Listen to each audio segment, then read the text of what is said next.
ഈശോമിശിഹായ്ക്ക് സ്തുതിയായിരിക്കട്ടെ. അഭ്യന്തരഹർമ്മ്യത്തിൻ്റെ മറ്റൊരു വിചിന്തനത്തിലേക്ക് സ്വാഗതം. നാം നമ്മുടെ ഈ ആത്മീയ യാത്ര ഇപ്പോൾ എത്തി നിൽക്കുന്നത് 4-ാം സദനത്തിലാണ്.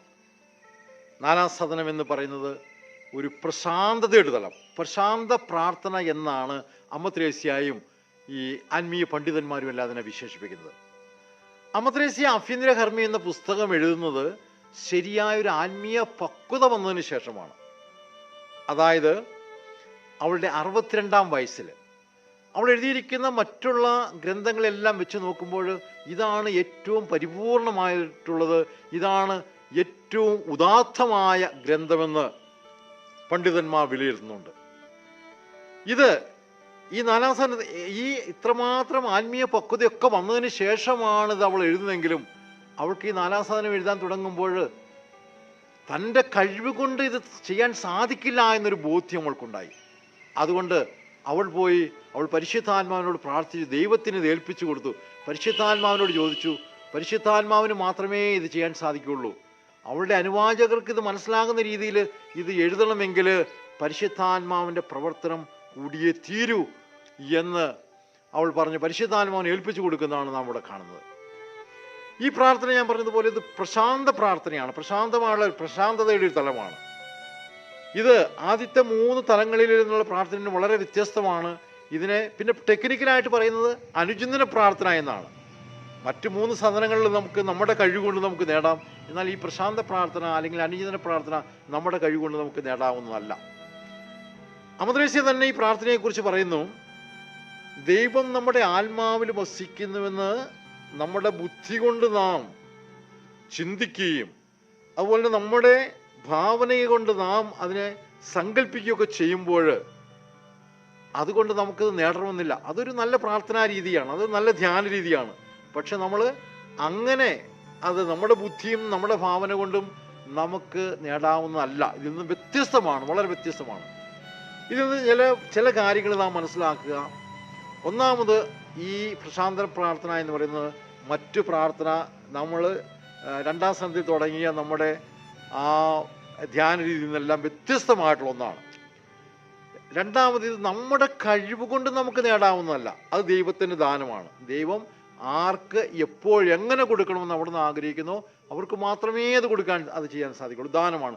ദാനം എന്ന് പറയുന്നത് നമുക്ക് ഡിമാൻഡ് ചെയ്യാനായിട്ട് നമുക്ക് ചോദിക്കാനായിട്ട് അല്ല, അത് ദാതാവിൻ്റെ ഇഷ്ടമാണ്.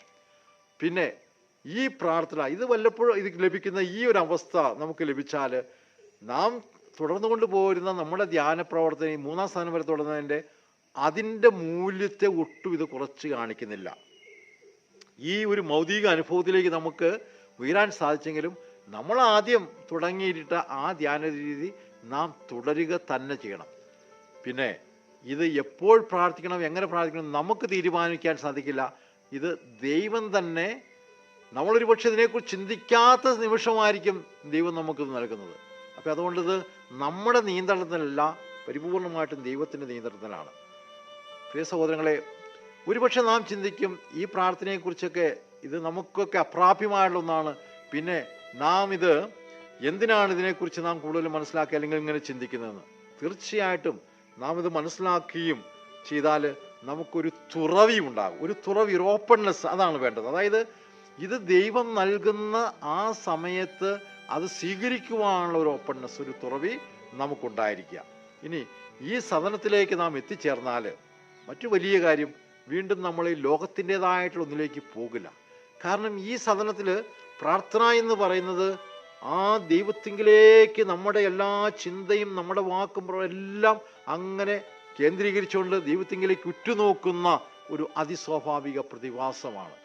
അപ്പം അതുകൊണ്ട് ആ ദൈവത്തിങ്കിലേക്ക് നമ്മൾ ഉറ്റുനോക്കിക്കഴിഞ്ഞാൽ പിന്നെ നമ്മൾ ലോകത്തിൻ്റെതായിട്ടുള്ള മറ്റു കാര്യങ്ങളിലേക്കൊന്നും അധികം ശ്രദ്ധ ചെലുത്തുവാനോ അങ്ങനെയൊന്നും പോകില്ല. അപ്പോൾ അത് നമുക്ക് ഒത്തിരിയേറെ ഒരു ആധ്യാത്മീയ ഒരു ഉന്നമനം ഉണ്ടാകുമെന്ന് മാത്രമല്ല നാം തീരുമാനിച്ച ആ ഒരു മൂന്നാം സദനം വരെ നാം വളർത്തിയെടുത്ത് ആ ജീവിത പന്ഥാവിലൂടെ, ആ ആത്മീയ പാതയിലൂടെ മുന്നോട്ട് പോകുവാനായിട്ട് നമുക്ക് സാധിക്കും. നമുക്ക് ഒത്തിരിയേറെ സന്തോഷവും ആനന്ദവും ലഭിക്കുവാനായിട്ട് സാധിക്കും. കാരണം ശരിയായൊരു ആനന്ദം എന്ന് പറയുന്നത് ദൈവത്തിൻ്റെ സാന്നിധ്യം അനുഭവിക്കുമ്പോഴാണല്ലോ.